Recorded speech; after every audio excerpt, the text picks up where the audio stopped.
अहमद कुरैशी साहब, सबसे पहले तो अगर हम दूसरे मैच की बात कर लेते हैं, क्योंकि ऑब्वियसली वो ज़्यादा हाईलाइट रहा आज, ज़्यादा हमें उसमें गेम नज़र आई जो तगड़ी गेम थी, साउथ अफ्रीका और फिर श्रीलंका की टीम।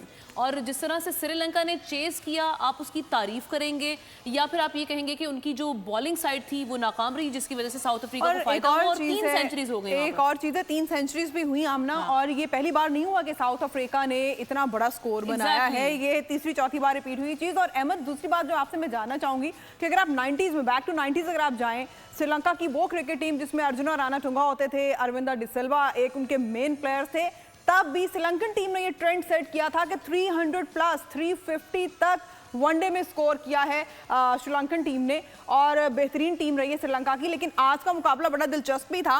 और जैसा कि आमना कह रही है कि बांग्लादेश और अगर हम अफगानिस्तान के मुकाबले की बात करें तो अफगानिस्तान की टीम भी आमना एक अच्छी मंजी हुई टीम के तौर पे, अपकमिंग टीम के तौर पे सामने आ रही है।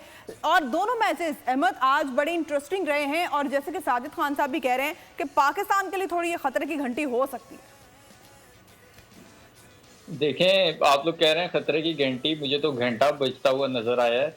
जिस तरीके से श्रीलंका ने खासतौर पे बैटिंग की है, मेरे ख्याल में बॉलिंग इस तरह की विकेट्स पे 350 रन तक जाता है मैच, लेकिन श्रीलंका ने 50 से 70 रन एक्स्ट्रा दे दिए अपनी जो नाकिस बॉलिंग है उसकी वजह से।